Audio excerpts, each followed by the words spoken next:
pour ceux qui ne me connaissent pas, Pierre-Jean Delahousse. Bravo!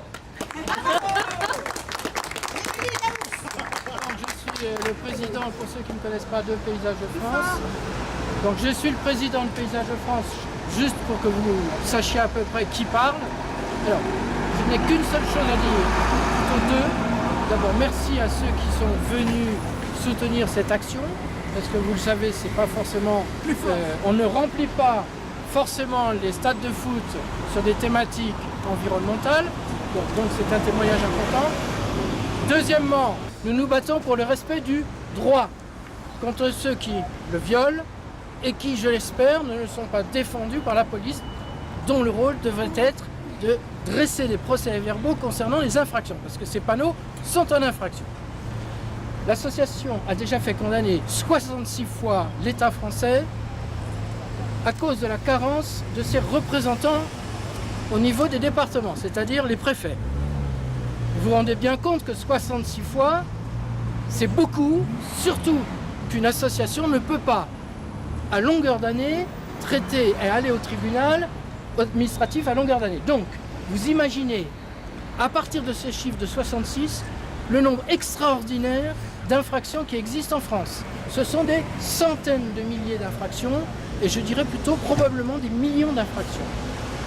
Ça, c'est la première chose. Et juste dans l'actualité, pour vous dire que c'est toujours une actualité, mardi, donc dans 2 jours, il y aura 2 audiences le même jour dans des affaires opposant Paysages de France, dans un premier cas au préfet de la Drôme, notamment pour des infractions dans 2 communes, Grignan qui est très célèbre pour certains, puisque c'est là que Madame de Sévigné a déplacé ses congés, et deuxièmement l'agglomération de Valence, et en particulier un immense totem Leclerc, totalement illégal.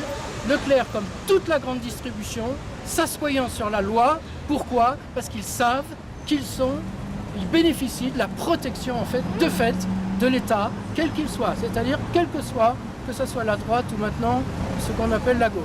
Donc, deuxième affaire en justice, le même jour, même heure, devant le tribunal administratif d'Orléans, pour des infractions commises dans un parc naturel régional. Ça veut dire que même dans les parcs naturels régionaux, on viole la loi en toute connaissance de cause depuis des décennies. Certains parcs ont 40 ans d'existence. Le préfet a eu 7 dossiers. Il a attendu qu'on aille au tribunal pour commencer à faire respecter la loi. Et pour aucun des autres dossiers, les 6 autres, il n'a levé le petit doigt. C'est-à-dire que les 6 autres dossiers, tous les panneaux dénoncés sont toujours en place. Voilà où on en est en France. Alors qu'on ne vienne pas nous sermonner en nous disant « oui, vous enfreignez la loi, peut-être, je sais pas quoi ».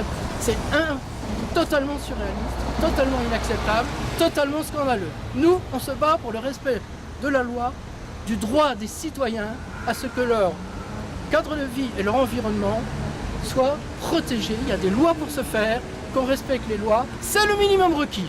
Et on peut aller au-delà, bien sûr, les améliorer, ces lois. Voilà.